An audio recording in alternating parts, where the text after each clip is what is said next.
Yes, welcome to the Biz Communication Show. I'm your host, Bill Lampton, the Biz Communication Guy. Once again, having a conversation with a business communication expert.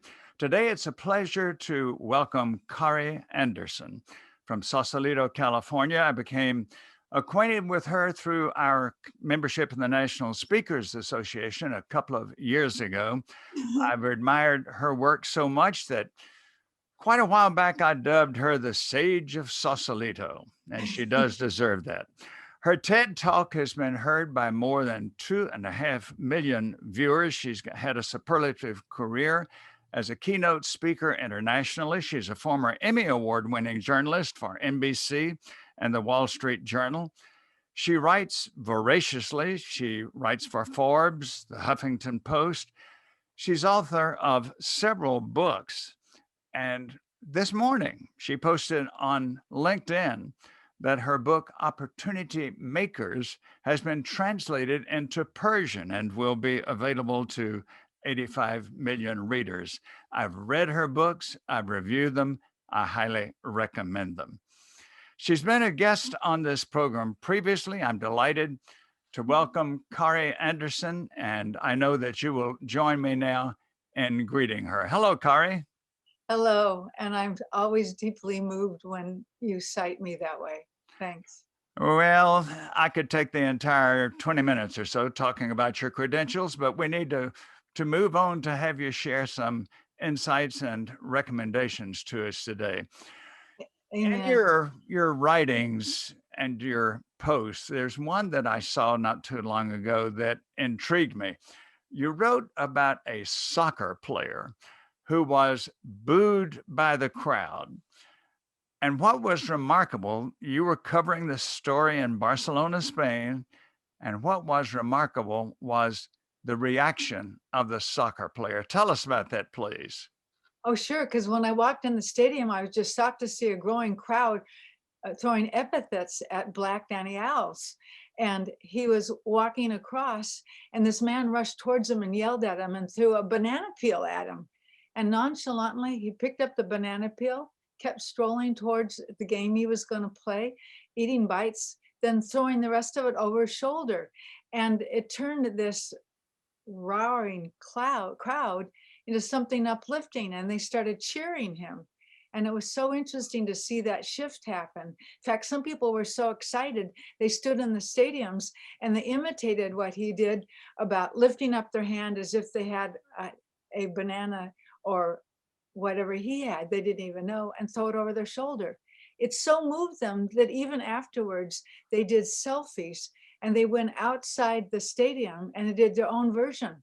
And both when they're in the stadium, they videoed on hundreds of their iPhones what they saw the interaction happening, and they also did it again. So it made news twice.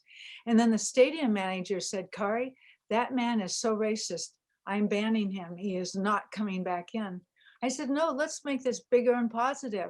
Why don't you email him and just say to him, I know you learned your lesson, therefore I'm not going to ban you. I believe that you've changed and you can come back. So that made it a third media story. So it was so uplifting for me to watch that happen. It just helped me learn. What's fascinating about it to me is that the soccer player had all kinds of options as to how he could have reacted. He could have made an obscene gesture in the direction of the crowd. He could have refused to play the rest of the game. There are a lot of things he could have done, but to use a big word, he took a really magnanimous stance there. And one of the things that made me think of, and this has to do with our major topic, communication. There's so many business leaders. I mean, it's just inevitable, no matter how strong your communication skills are. We're going to be criticized, and sometimes we might even be ridiculed and, in essence, booed. So, what lesson do you think there is for business leaders in the way the soccer player reacted? For them to realize their best chance of bringing in new allies and of looking grounded and ethical is to respond specifically and positively when someone's attacked and say honestly what they're going to do and what that person could do. So it brings in unexpected allies. And as you well know, one of the things I believe in is unexpected allies because it makes our life richer, gives us more opportunities, and more I could tell you about. Is there any more you wanted to elaborate on that, or can I move on to another question? Very briefly, one of the things I've learned in my own life is that when I find unexpected allies who are very different than me, different temperaments, different areas of expertise, there's ways that we can help each other. And collectively, I worked with a global company and I got to work with 6 people at a time from different departments. I said, I'll give you a bottom line goal. If you learn to be more brief and specific, then you are more credible and meaningful. And since you are diverse, if you as the team I'm teaching learn to communicate with each other briefly and frequently, you'll see more sides of a situation and thus be collectively able to make smarter decisions faster. Your ultimate goal could be that collectively you will see a potential problem or opportunity that even the top board members in your company haven't yet figured out. And you cite that to them, and it's just going to put awe and give you more of a chance. And in fact, 2 of the people in global companies were able to do that and told me. So it was impressive. One of the one of the facts that I've often been aware of in your writing is where you emphasize, as you've just indicated, that we have a tendency. It's a natural tendency, and I suppose it starts when we're kids. We like to play with people who are like us as kids, and in much of the world, people who look like us and people who think like us. When we become adults, we really don't shake that. We want to affiliate both socially and professionally with the people who are very much of our opinion. And I would say certainly the political upheavals in the United States over the past year represent that absolutely, that we want to be with people who are just like us. But I love it that you emphasize that even though that's our natural tendency, that's not how we're going to grow. It's not how we're going to get the most benefits. Expand on that a little bit for us, please. Sure, the more benefits, the better off. I have a client that came up with an innovative way of doing a different kind of cell phone and computer. And what I said is, I want to bring together 3 allies. There's a 93-year-old man who's African American, and there's a 10-year-old girl who is one of the best in high tech. And then there's a 4th one I'm talking about who actually is very shy, but he's a good writer. So I want to put them together using your device and just do it in a short video where you see them interacting and talking to each other, because that's unexpected. It builds credibility and it makes it more interesting. So that's one of the ways that I boosted that notion. And the other is always remember, whenever someone praises you or you're getting awarded, if you want to build allies and have more clout, then make the shine brighter. And that's when you cite 3 other people. Say, the way I got in this path to win this, there are 3 people, and briefly, who helped me get there. They did this, this, and this. So I think when we cite diverse allies, we are a more interesting person and more valuable, and we make friends. There's something else that among your many contributions that I've grown from. One other that I'm thinking about particularly is that another tendency we have if we meet somebody for the first time, our concern usually is how we feel about them. You've put a different angle on that. What is it? I think it's good to know that feeling. How do I feel about them? And to think it through and say, what does it say about my own temperament? And one of the goals I have to bring out a better side is if I bring out their better side, then they're more likely to see my better side. And they aren't even that conscious of it, but it's something to do.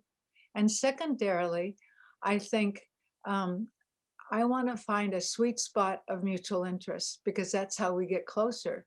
So one of the best ways to do it is when they ask a question for me to ask a follow-up question, or if they make a statement. I said, "Oh, does that mean da da da da?" Or could you explain that some more? Then I'm more deeper and understanding what they mean when they say something. And they also become more aware. It brings us closer. And we realize, oh, he saw something or she saw something I did. And we have different assets we can help each other with. I've often thought, Kari, that when I have a first meeting with somebody and I go away, after that, I don't do real scorekeeping. But one of the things that often crosses my mind is, how many questions did that person ask me? I know I will have asked them some questions because I really am interested. And as you know, it's the catalyst to conversation. But without being too judgmental, sometimes I say, well, gee, did they ask me any questions? Now, there's something related here, which also impresses me so much as a contribution you make. And you say, when we're with somebody for the first time, what's vastly important is not what they feel about us, is how do they feel themselves as a result of being with us. I love that. Yes, and it's a better side of them. So it's reinforcing. You're right. And also to say, let's have a productive time. I've got some questions. I'm betting you do too. So doing the setup where they feel honored. You are one of the most avid readers, and I know that because I read your columns, your books, your posts on LinkedIn and other social media. Who would be the top 3 or 4 authors that you think would be beneficial to us for improving our business communication? Well, I was thinking of the following: Made to Stick, that's by Chip Heath, and Crucial Conversations, that's by Kare, Kerry, Patterson, and Getting to Yes, which is by Roger Fisher. I've read these numerous times and they keep coming up for me. Um, yeah, when people get specific, what I call actionable insights, things where you can know literally what you can literally do, because we tend to be abstract, and abstract doesn't help us learn as much as specificity. Yes, and that tip has helped me a lot. There are times when I'm writing something and I almost say, what would Kari Anderson think about this? Is it Oh, too wow. is it too vague, or does it need some more detail? Does it need some substance? That's been very helpful to me as a writer.